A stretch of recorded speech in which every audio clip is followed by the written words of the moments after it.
with your $100 Amazon gift card. Thank y'all and hail Satan. There's no place to escape to. This is the last podcast. On the left. That's when the cannibalism started. What was that?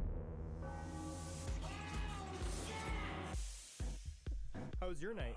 Good, dude, good. Yeah, just did a couple of shows, and then I watched The Returns, and everyone was very sad. Oh, yeah. Oh, is that the zombie one? Yeah, pretty much. Yeah. What's the return? Election. There was an election yesterday. Yeah, so we lost, huh? I don't know. No one won. No one lost. It doesn't matter. This country's been bought and fucking sold. Bought and A sold. long time ago. I don't care what anybody says. We are all a part of an end game that has been played out that started with George Washington's fucking wet dream 29,000 years ago. He never came. I'm just saying. George Washington never ejaculated. Elections aren't real. If you vote, you're just, it's good exercise. I voted for the sticker. I voted and I got a sticker that said I voted, and then it was a conversation starter with ladies at the bar. I did not vote. Yeah. Well, then you don't get a sticker, and then you don't know what to talk about with the ladies at the bar. But the problems with the sticker is then they go like, so you voted? You're mostly getting just like mailmen and like guys that used to be senators. Yeah, that's right. I remember when I used to count on a vote, and they always disappointed me. Yeah, and then they go and they sniff your snicker. They sniff on your sticker, and they remember the good times, the past. I want to smell that sticker glue. Smells like 1976. This country is doomed. It doesn't matter. There are several layers of secret governments that are working on black operations that are controlling democracies all over the entire globe. Well, it is interesting. They actually talk about, and a lot of the announcers are just like, most of the corporate money that came in, or the individual PAC money that came into these states are from out of the states, and everybody on the panels are just like, we don't know where the money's coming from, and that's the secret government. Yes. Which is very true. But we'll get into that in a later episode. We'll be covering secret governments, which is very, very fun. Absolutely. We're definitely doing that episode because it's real and it's actually happening. Never mind the team of iguanas that are fucking making sure that our traffic is keeping us slow on the way to work every goddamn. Okay, let's get into the episode. Let's get into it. I'm just saying, I wish that it was lizards. That's the sad thing. It's big, fat, white dudes. It doesn't matter. More dangerous. Reality isn't real. We're just a fucking hologram. All right. Well, Henry's depressed. Everybody, welcome to the show. That's Marcus Sparks. God, I'm so happy. It's such a great day. It's such a wonderful day for last podcast on the left.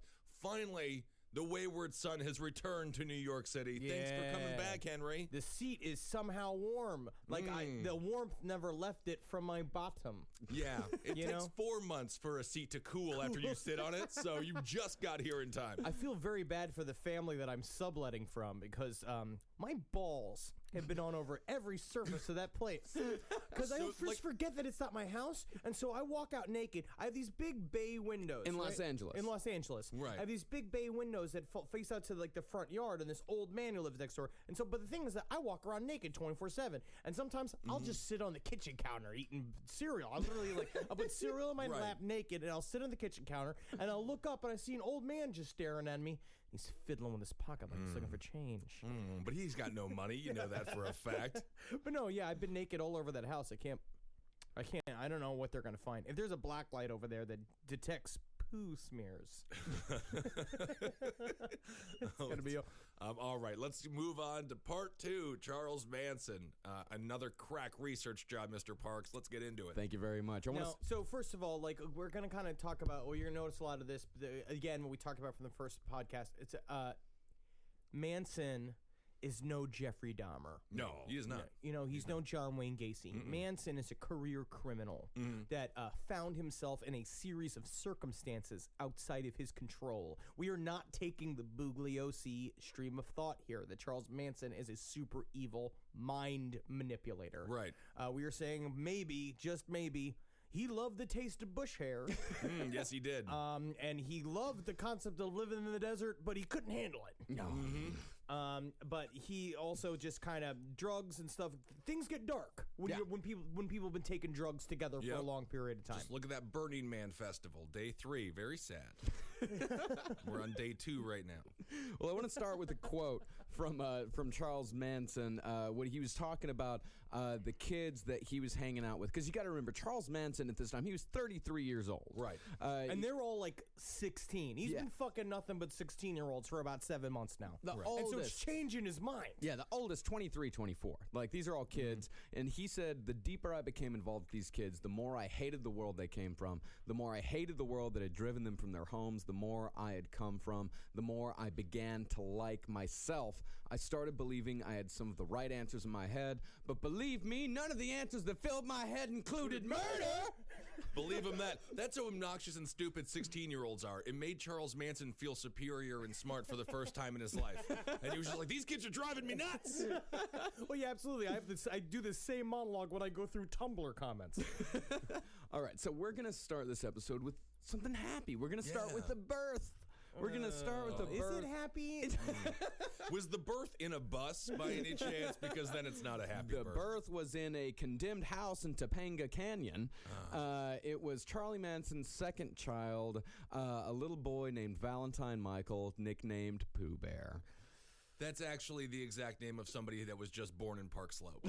So that's not so bad. Park Slope, Brooklyn. That's Gwyneth Paltrow's 7th child. Yes. And it said that Charlie bit the umbilical cord himself. I'm sure that he did, because he's a weird doctor. No, but again, he's just like, because it sounds like a maniac thing, but it's him just going like, with a knife.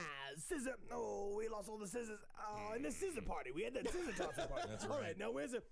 I'm just going to have to use God scissors. My own teeth. Mary, I need you to just bear with me for a second. I'm going to be a father, Mary. That's not so bad, though. A lot of people eat the umbilical cord. It's good. It's got some good vitamins in there. I think it's mostly dookie. Yeah. There's a lot of juices and various things around there. It's that you a don't shit want in your tube. mouth. It is a shit tube, yeah. It's definitely a shit tube. So it's around this time that the Manson family, they finally find their home in Spawn Ranch. Ooh, man. And here's a little song that Charlie sang about that. I can feel my bush hair getting longer. This is Charlie Manson's music, by the way.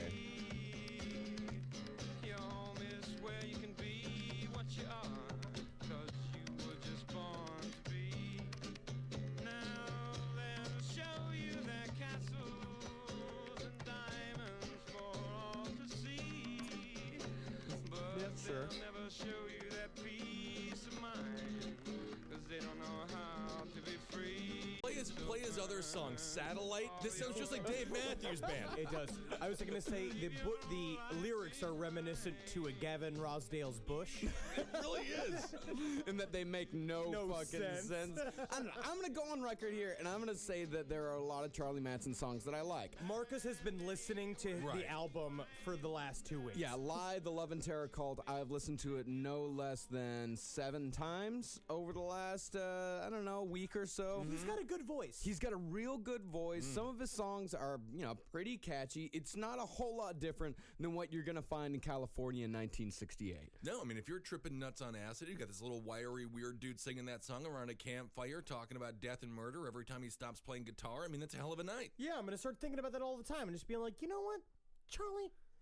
He has a pretty catchy tune. Pretty great. He's like the only musician that you want to hear speak as opposed to actually play the music. I know. I think about all the years I spent doing mushrooms heavily and the dog shit music I was into, and I was playing tambourines around, just being like, they're going to be like, we're going to change the world tonight. Just imagine that over 9 months. Yeah. And then eventually start killing pregnant women. Sure. You can even argue that the Manson family were, in reality, just super fans. Yes. Right. They loved Manson. Not only were they super fans, but they were also a part of his musical journey, which we'll get into here in just a little bit. But before we get to that, we have to talk about Spawn Ranch a little bit. Now, Spawn Ranch was the main base of operations for the Manson family. Sandra Good, a.k.a. Sandy Blue, knew a mechanic at Spawn Ranch, and the mechanic put them in contact with 80-year-old George Spawn. Now, Spawn Ranch, it was mostly used as a movie set for old westerns. They used it in episodes of Bonanza, The Lone Ranger, Zorro. in exchange for simple labor such as taking care of the horses, cleaning George's house, cooking, and having Squeaky fuck him every once in a while. Yeah, absolutely. And the way he presented, like them even getting the Spawn Ranch, is that Manson showed up with two of his front street girls, right? And he made sure, like, leave the bras at home, girls. Yeah. And they walked over there, and they basically showed up. George Spawn supposed to be blind, and like Charles Manson's like, I heard the man was blind, but he was reaching out and shaking hands like he had fine old-fashioned eyeballs. But I knew for a fact that I was like, but then later on when I watched him tripped over a rock, I knew then that he was in fact blind. He was blind. But he was like talking about how George Spawn would come up and like grip their shoulders and stuff and like play with the women's arms, and he's like, I could tell he's going for a little squeezy sport right there. So I sent him to my fine young redhead, and she gave him a tug a rub. And guess next thing I know, we got a sweet spot in our own spot of heaven called Spawn Ranch. For a tug a rub. That's not bad. This guy was 80 years old. 80 years old. And he was still getting hard, huh? Yeah, still getting hard. Before still fucking Viagra, Squeaky. before the GMOs have been putting our goddamn food, ruining our goddamn boners. And Manson said that he never made Squeaky fuck George. He said that the reason why Squeaky fucked George was so she could have the comforts of living in the main ranch house instead of in I guess they were called the outlaw cabins. Honestly, and if you think about the main group is literally sleeping on top of each other, a bunch of rugs, they're covered in chiggers. Never they talk about when one person got the clap, they don't know who all gave each other the clap, and then they all have the clap. Yeah. I think Squeaky made the right choice. Yeah. Sometimes you just have to suck an 80-year-old man's dick so you can get a bed.